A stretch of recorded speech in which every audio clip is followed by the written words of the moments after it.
విద్యార్థుల జీవితాలతో ఆడుకున్నావు, నిరుద్యోగుల జీవితాలతో ఆడుకున్నావు. ఇక సిగ్గు ఎగ్గు లేకుండా 15 ఆగస్టు నాడు పచ్చి బూతులు పచ్చి అబద్ధాలు మాట్లాడుతున్నావు నువ్వు.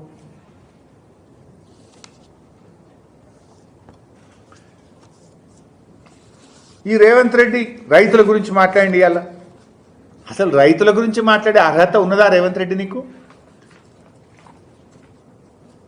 అర్హత ఉందా నీకు? నేను రైతు బంధు బంద్ చేయలేదు, 2000 బెంచ్ ఇచ్చినా అని మాట్లాడండి ఇవాళ సంగారెడ్డిలో. I'm challenging mister Revanth Reddy. గత 2 సంవత్సరాల్లో కేసీఆర్ ఇచ్చిన దానికంటే నువ్వు రైతు బంధు తక్కువ ఇచ్చినావు. ఇది తప్పైతే నేను ముక్కు నేలకు రాస్తా, నువ్వు రెడీగా ఉన్నావా అని నేను అడుగుతున్నా. I'm challenging mister Revanth Reddy. KCR ఇచ్చిన దానికంటే నువ్వు రైతు బంధు ఎక్కువ ఇవ్వలేదు, తక్కువ ఇచ్చినావు. గన్ పార్కులు అమరవీరుల స్తూపం దగ్గర రా, తప్పైతే నేను ముక్కు నేలకు రాస్తా, లేకపోతే నువ్వు రాస్తావా? నేను డేటా కూడా చెప్తున్నా, ఫిగర్స్ కూడా చెప్తున్నా, లెక్కతో సహా చెప్తున్నా. 2020-21 కేసీఆర్ గారు ఇచ్చిన రైతు బంధు 14,656 కోట్లు. 2021-22 14,772 కోట్లు. 2022-23 14,743 కోట్లు కేసీఆర్ గారు రైతు బంధు ఇచ్చారు. మరి రేవంత్ రెడ్డి వచ్చినాక ఎంత ఇచ్చేయండు? 2024-25 రేవంత్ రెడ్డి గారి యొక్క ఫుల్ టర్మ్ 24-25 సంవత్సరంలో రేవంత్ రెడ్డి గారు ఇచ్చిన రైతు బంధు 5,057 కోట్లు.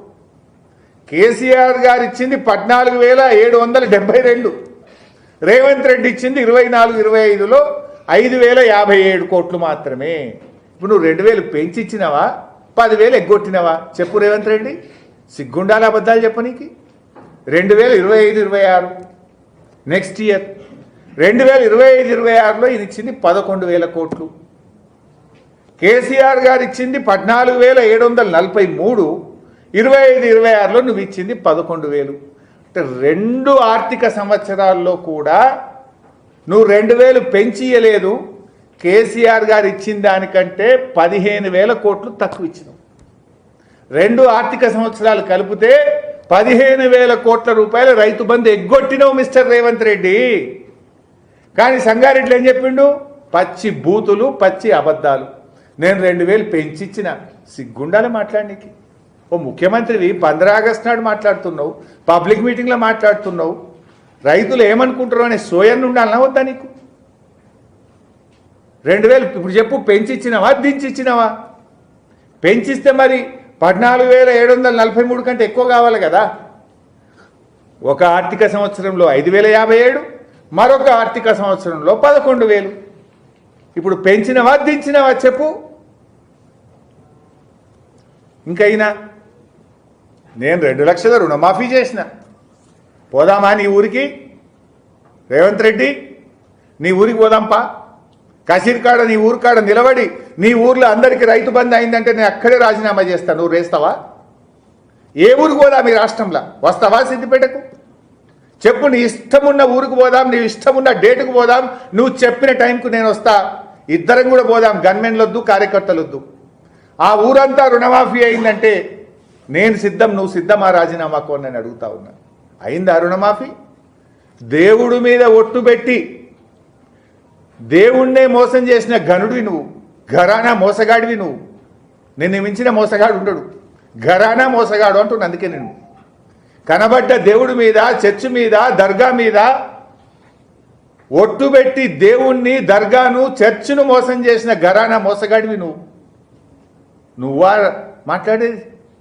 దేవుడు కనబడితే మేము దండం పెడతాం, కానీ నువ్వు దేవుళ్ళ మీదనే ఒట్టు పెట్టి మోసం చేసిన ఘరానా మోసగాడివి నువ్వు. నువ్వు అసెంబ్లీలో చెప్పింది ఏంది రుణమాఫీ కోసం? రికార్డులు భద్రంగా ఉన్నాయి. గవర్నర్ స్పీచ్లో, ఫైనాన్స్ మినిస్టర్ స్పీచ్లో రుణమాఫీకి 35,000 కోట్లు పెట్టినా అని నువ్వు అసెంబ్లీలో చెప్పినావు. నువ్వు చేసింది ఎంత? 20,041 కోట్లు. 20,041 crores చేసినావు. I stand by my figure. చెప్పింది 35, చేసింది 20. 15,000 కోట్ల రుణమాఫీ ఎగ్గొట్టినావు. నీది నోరా మోరా? 2 లక్షల మీద ఉన్నోళ్ళు కట్టుండ్రి, ఒక్క నిమిషంలో మీరు రుణమాఫీ చేస్తా అని చెప్పలేదా రేవంత్ రెడ్డి? నీ వీడియో చూసి పంపనా, చూసుకుంటావా? ట్వీట్ చేస్తా, ఈ ప్రెస్ మీట్ అయినాక నువ్వేం మాట్లాడినావో నీకు ట్వీట్ చేస్తా, చూసుకో. అసెంబ్లీలో నువ్వు చెప్పిన 35,000 కోట్ల బడ్జెటు, నువ్వు పబ్లిక్ మీటింగ్లో 2 లక్షల మీద ఉన్న డబ్బు కట్టండి, ఒక్క నిమిషంలో మీ రుణమాఫీ చేస్తా అని చెప్పిన వీడియో నీకు పంపిస్తా, చూసుకో. ఇప్పటికైనా రుణమాఫీ చెయ్యి. మనిషివైతే, పౌరుషం ఉంటే, నిజాయితీ ఉంటే, రైతుల మీద ప్రేమ ఉంటే, రైతు బిడ్డవైతే చెయ్యి రుణమాఫీ. చెప్పిన విధంగా 35,000 కోట్లు చెయ్యి.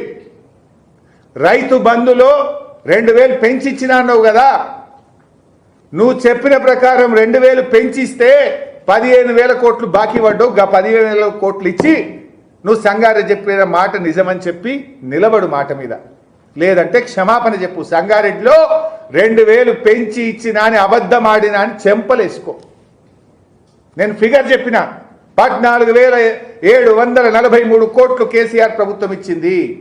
నువ్వు ఇచ్చింది ఒక సంవత్సరం 5,057, ఒక సంవత్సరం 11,000 తక్కువ ఇచ్చినావు, పెంచలేదు, దించినవు. I stand by my word. ఒక్కటన్నా నిజం చెప్తావా? రుణమాఫీ అబద్ధం, రైతు బంధు అబద్ధం, నిరుద్యోగులకు ఉద్యోగాలు అబద్ధం. అందుకే నిన్ను గరాణా మోసగాడు అంటున్నా నేను. కరెంటు ఈయనట 24 గంటల కరెంట్ ఇస్తుండట. ఏ సబ్ స్టేషన్ పోదాం? నేను మొన్న సిద్దిపేట మండలం రాఘవాపూర్ సబ్ స్టేషన్ పోయినా, అంతకుముందు మెదక్ జిల్లా నర్సాపూర్ సబ్ స్టేషన్ పోయినా, అంతకుముందు నల్గొండ జిల్లా బొమ్మల రామారం సబ్ స్టేషన్ పోయినా. ఎక్కడ పోయినా 10-11 గంటలకు మించి కరెంట్ వస్తలేదు. నాట్ ఈవెన్ 10 అవర్స్, 11 అవర్స్, 24 గంటల కరెంటు మాయం చేసినావు. నీ ఇంటెలిజెన్స్ ఏం చేస్తుందో నాకు తెలియదు. రాష్ట్రంలో సబ్ స్టేషన్ల ముందు రైతులు రోజు ధర్నాలు చేస్తున్నారు. ఈ రాష్ట్రంలో ఏదో ఒక మూలలో మాకు 24 గంటల కరెంట్ వస్తలేదు, కరెంటు సరిపోవడం లేదు అని రైతులు ధర్నాలు చేస్తున్నారు. నేను పోయి లాగ్ బుక్ బొమ్మల రామారంలో చూసినా, నర్సాపూర్లో చూసినా, రాఘవాపూర్లో చూస్తే లాగ్ బుక్ ప్రకారంగా రైతులకు 3 ఫేజ్ కరెంటు కేవలం 10-11 గంటలు మాత్రమే వస్తున్నది. చెప్పు ఇప్పుడు. కేసీఆర్ గారు నాణ్యమైన 20-24 గంటల కరెంట్ ఇస్తే దాన్ని మాయం చేసినావు. ఉచిత కరెంట్ ఆగమైపాయే, రైతు బంధు ఆగమైపాయే, రుణమాఫీ మోసమైపాయే, ఎరువులు దొరికే యాప్ పెట్టివి నువ్వు. ఇవాళ నాకు నంగనూరు మండల్ నర్మెట వెంకటాపూర్ రైతులు వచ్చింది. 10 రోజుల నుంచి యాప్లో బుక్ చేద్దామంటే సార్ మా ఊరే కనబడతలేదు యాప్లు అంటుడు. నర్మెట వెంకటాపూర్ గ్రామ రైతులు యాప్లో మేము యూరియా బుక్ చేసుకుందామంటే మా ఊరు యాప్లో కనబడతలేదు సార్, ఏం చేయాలి? దుకాణంలో పోతేనేమో ఈడ అమ్మమ్మ యాప్లో బుక్ చేయమంటున్నారు, యాప్లో మా 2 ఊర్లే మాయమైపోయినాయి అంటున్నారు. ఇట్లా రాష్ట్ర వ్యాప్తంగా ఎంతమంది రైతులు ఇబ్బంది పడుతున్నారు? నర్మెట వెంకటాపూర్ గ్రామ రైతులు యాప్లో 2